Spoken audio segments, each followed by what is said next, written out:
Please be seated. For those of you who have not met me, I am the Reverend Jon Perez, newly retired clergy from the Diocese of El Camino Real, and retired from the campus chaplaincy at California State University of Monterey Bay, and the vicar at Epiphany Lutheran and Episcopal Church. For many years, I was on LEC for the National Church, and you're all saying, yes, I know what LEC is. LEC is the Lutheran Episcopal Coordinating Committee that is responsible for the relationship between the ELCA Church and the Episcopal Church.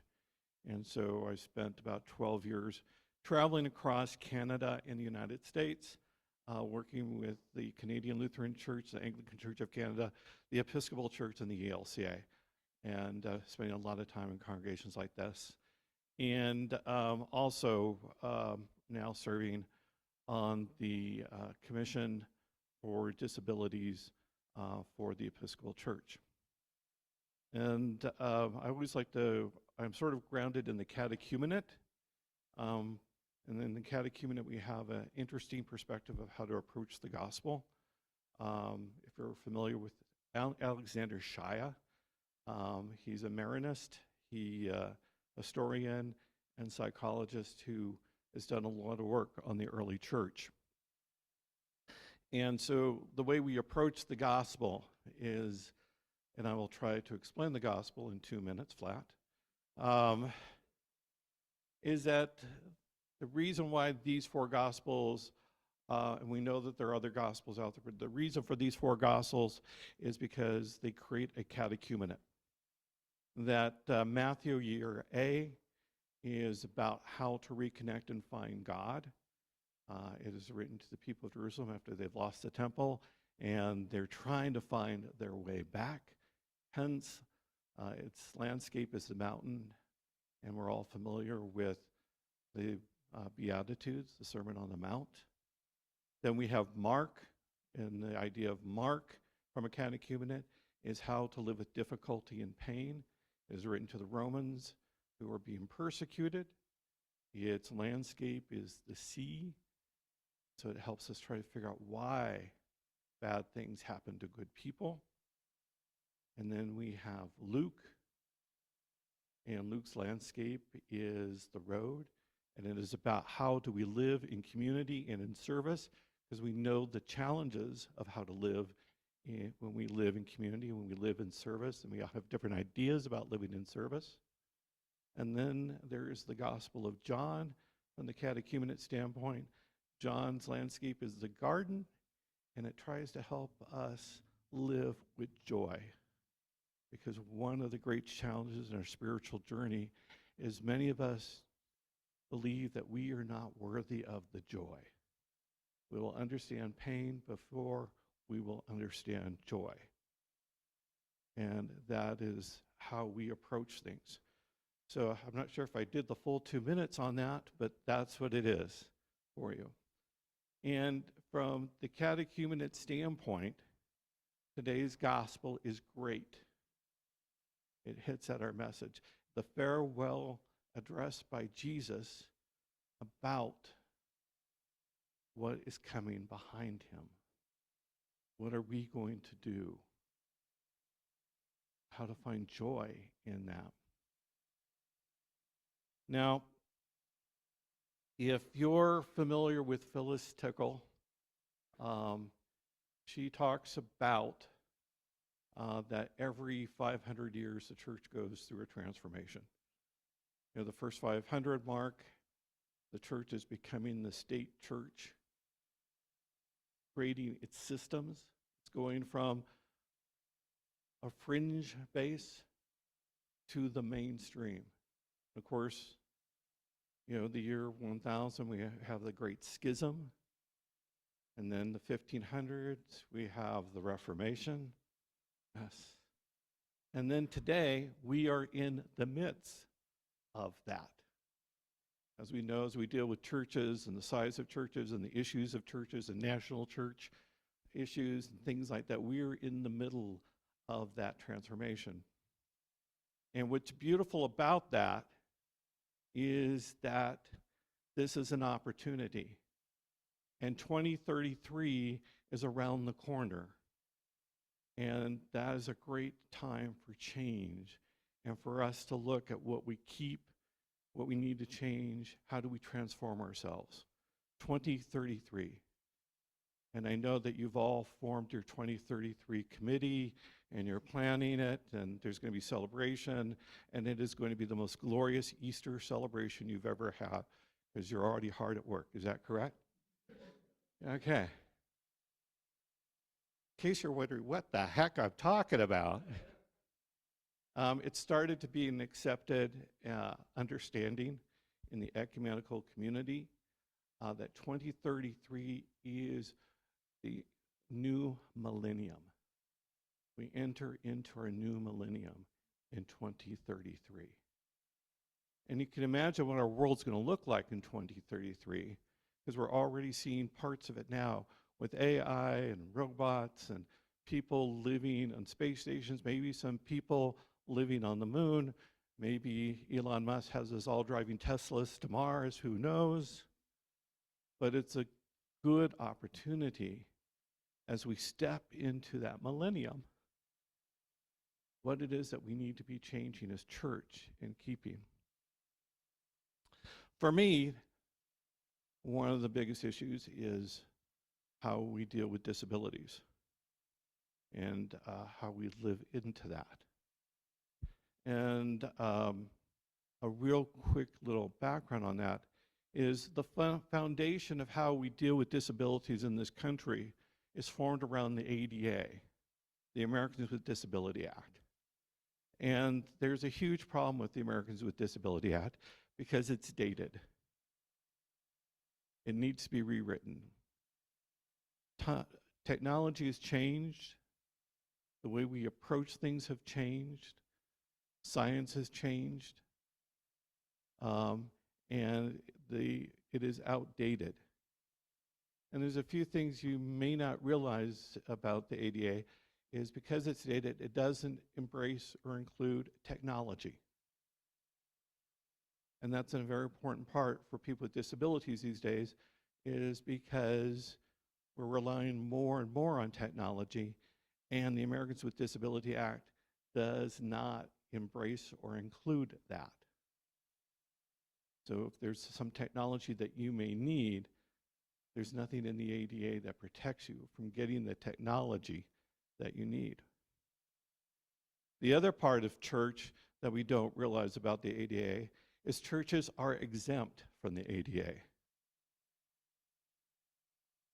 So churches, by the ADA law, don't have to put in ramps, and they don't have to create handicap restrooms or have handicap parking spaces or any of that. It may be required by state law or building codes, but the ADA says churches don't have to honor that. Now, most of us who are in church want to be good citizens to the community and good citizens to our parishioners, and so we abide by that and we do that out of a moral and ethical obligation. The other thing that the ADA does not protect is clergy. Clergy is one of the few professions under the Americans with Disability Act that you can be fired for having a disability. We're not guaranteed anything. So I'm going to pause right there before I go further, because I know that you know that I'm here with a guide dog, and I know there's been some discussions and things like that, that you have a blind priest with you today. And so I want to give you kind of a perspective of that. I have retinitis, and I also have Stargardt, which means from this standpoint and this lighting, I can't see any of your faces. So you can snooze away. I won't be able to tell. Oh, it won't help. It's not going to help at all. So, and people say, well, what do you see? What do you see?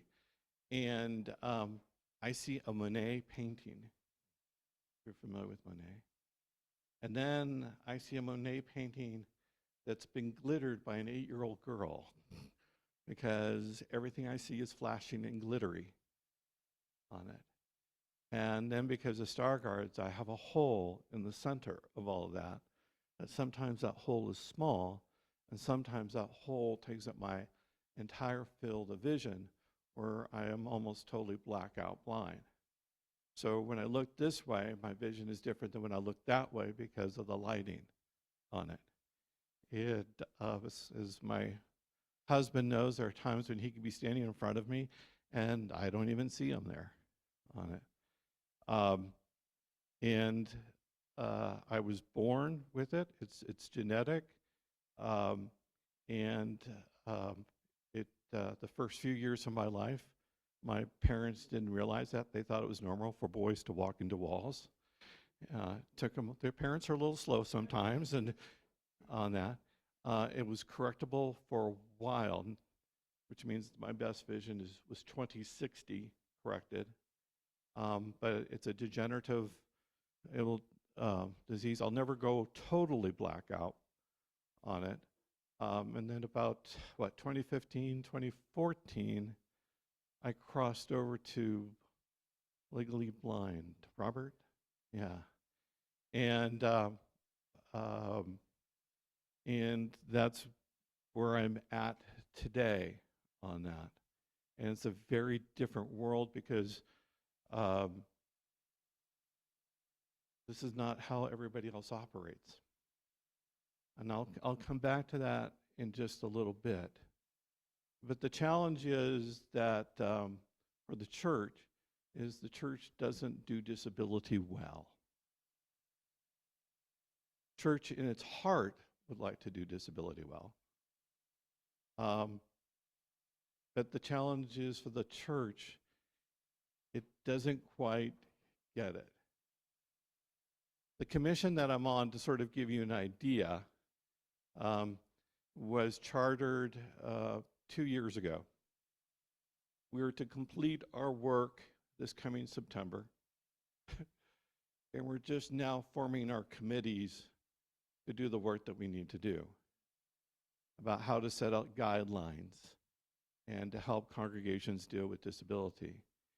And the challenge of this commission is that it's dealing with people who are blind. It is dealing with people who are deaf.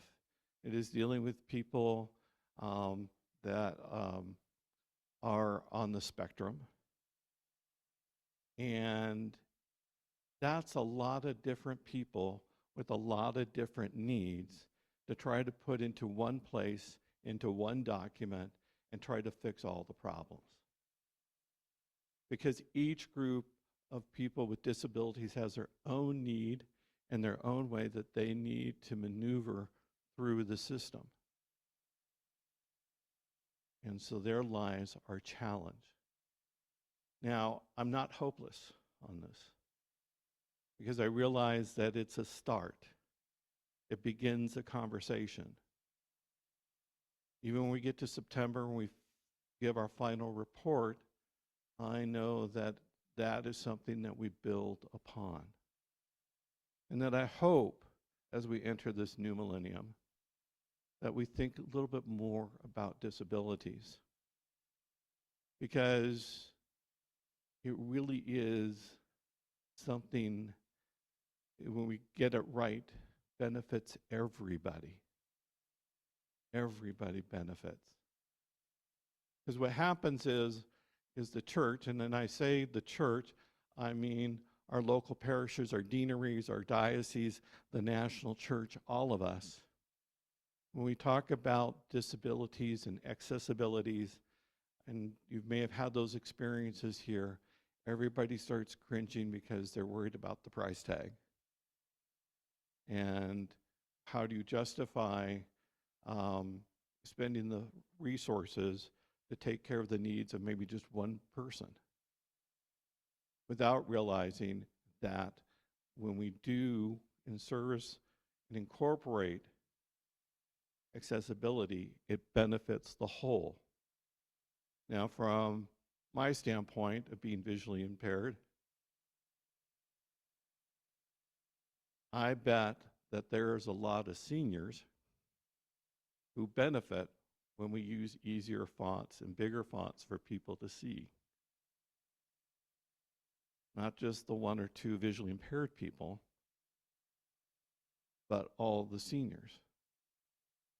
Or how many of you in yourselves have seen closed captioning that benefits the people who have hearing issues, and you yourself are using the closed captioning because you don't quite understand the person's accent or the tones of things, that it's easier to follow along. So it benefits the whole on it.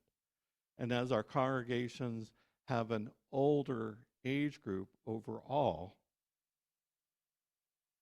it's helping our seniors as well.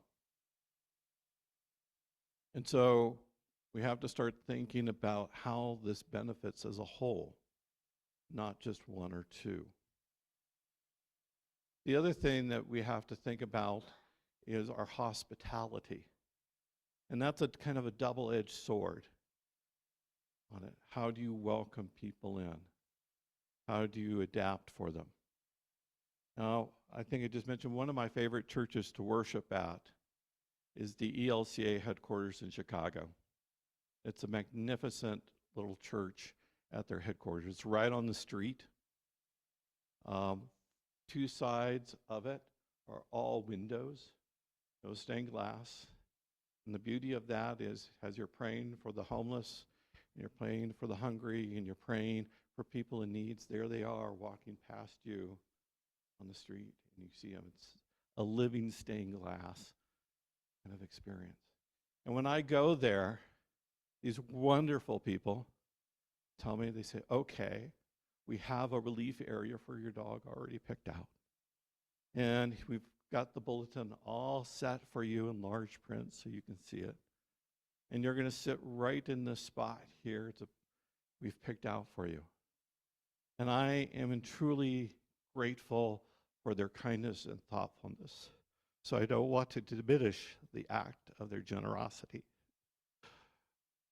But I wish they had taken it an extra step and asked what it was that we needed, because the relief area that they've picked out for my dog is not a relief area that my dog would use. And the print of the large bulletin is not a print I can see. And as much as it's great to have a spot that I can get to, I also don't want to be the center of attention and have everybody looking at me and my dog while we're trying to worship.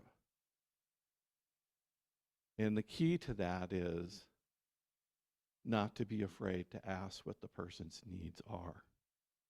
Because what my needs are may be totally different than the other visually impaired person.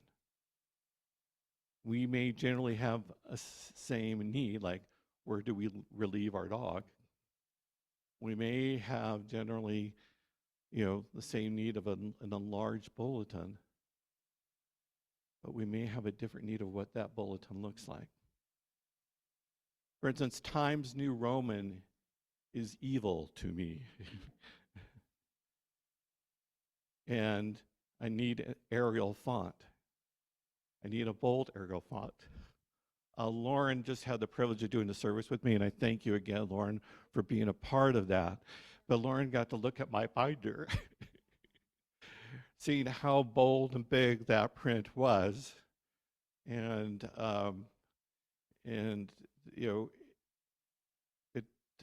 the font is important to me. And just because it's on a large font doesn't mean I see it either, because of the visual hole on it. And so that's where I invite you to, when you have or dealing with a disability, feel free to ask.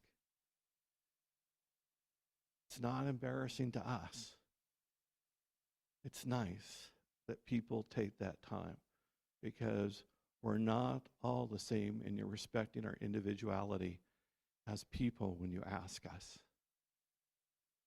And this sort of leads into kind of, I won't call it microaggressions or things like that. I don't know what you call it, Lauren. You may have a better word for it than I do, or a better term for it. But we have our own biases in how we approach things. And as I just mentioned, Times New Roman is my evil enemy. But we also know, and I think, what's the font size in the Episcopal, or the font in the Episcopal Church? Grauman, that we use in the book of, in the Book of Common Prayer. Yeah. And you know, if we don't replicate that same font in our documents, then it's really not Episcopalian. Okay? That font is holy. You can change the canons of the Episcopal Church, you can't change that font on it. And that is the reality of our biases that we need to sort of change on it.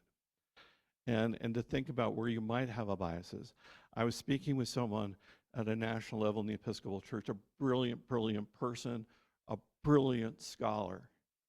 And we were talking about fonts. And that person had realized that real academia, she felt that real scholarly work, when people presented papers and things like that, and this is not Lauren, just to get you off the hook, Lauren, was done in Times New Roman. And she dismissed any publications or any papers in Arial because they felt that they weren't academic enough.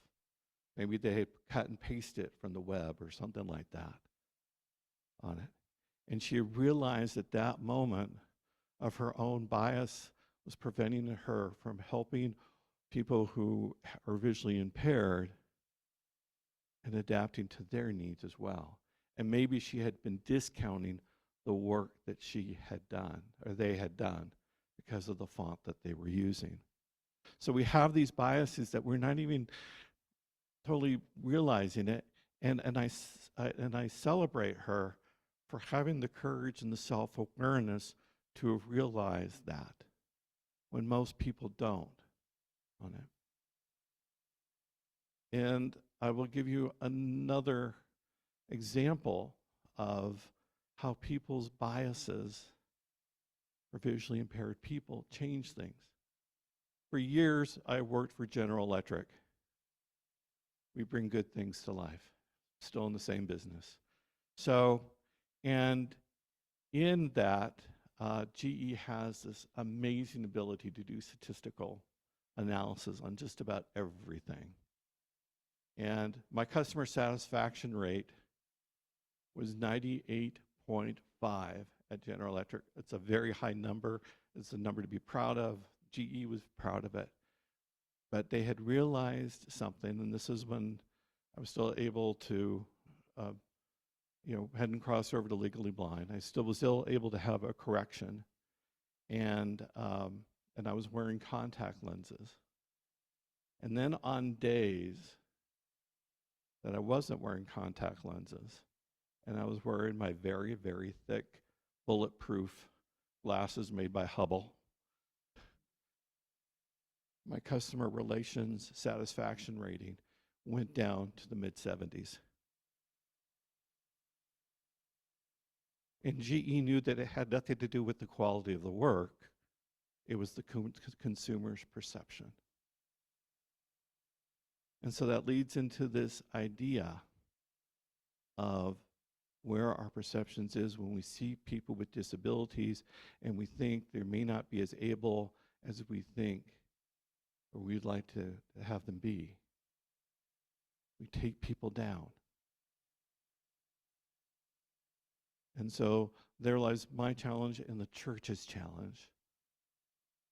Because the other problem that we have in the church is if you are a priest or a deacon with a disability, There's nothing in the call process for you.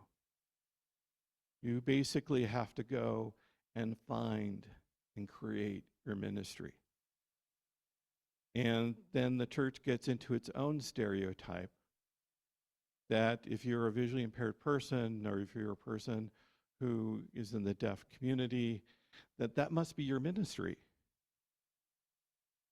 And you're kind of like, maybe I don't want that to be my ministry. Not everybody who comes into the church who is a CPA wants to be the church's treasurer. Right? So there's nothing in the call process to invite a congregation to call somebody with a disability. And there is a challenge as well. And you have to be careful with that, because you want them to call you because of the skills that you have. You don't want them to be calling you because you have a disability. You don't want to be a token or a trophy for a congregation. And so you want the congregation to see you for the gifts and skills that you have. I'll give you another example of how challenging we are.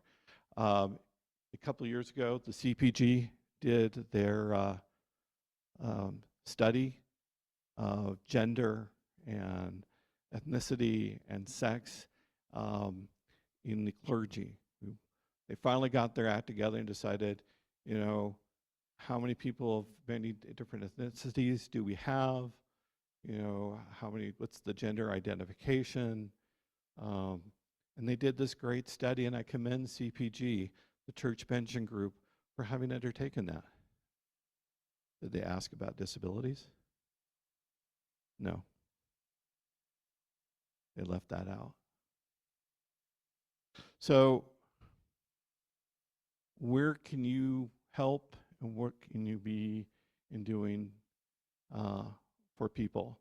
And the place that I would leave you with, as I mentioned before, is ask.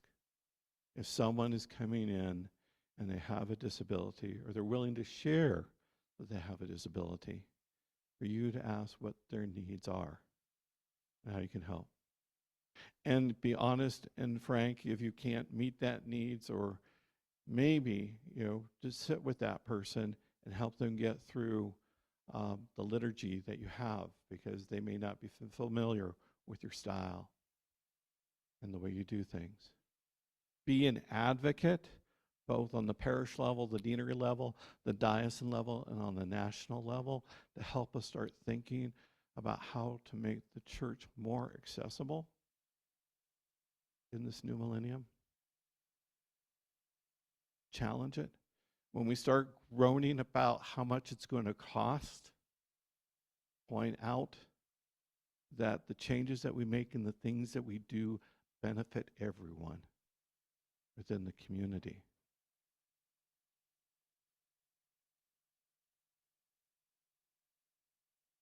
I don't know what tomorrow brings for me in my vision.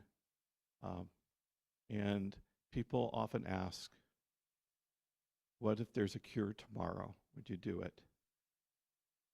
And my answer is no. There's a lot of work around stem cells and things like that, and it's not a guaranteed thing that if you do stem cell research right now, if you take the test, and you may get better vision for a little while. And in being legally blind, being blackout blind at times, what the gift is that I have a community. I get to travel the world with this really nifty dog on it. And I get to see the world in a very different way. You see the world when you meet people, by their ethnicity, their color. You get to see and judge people by how they're dressed. I have to judge people by the tone of their voice. That's how I meet the world. And I think the church could probably use a few more people who judge the world by the tone and hear people and make their evaluation on that and by how they look and how they dress. I think people like me who have visual disabilities and people who have hearing issues and people who are on the spectrum bring great gifts that the church hasn't fully unpacked. And I hope that we can plant these seeds in congregations like yours to get the church to be a bit more forward and a bit more open. And I think I'll let it rest at that. Thanks. Thank you.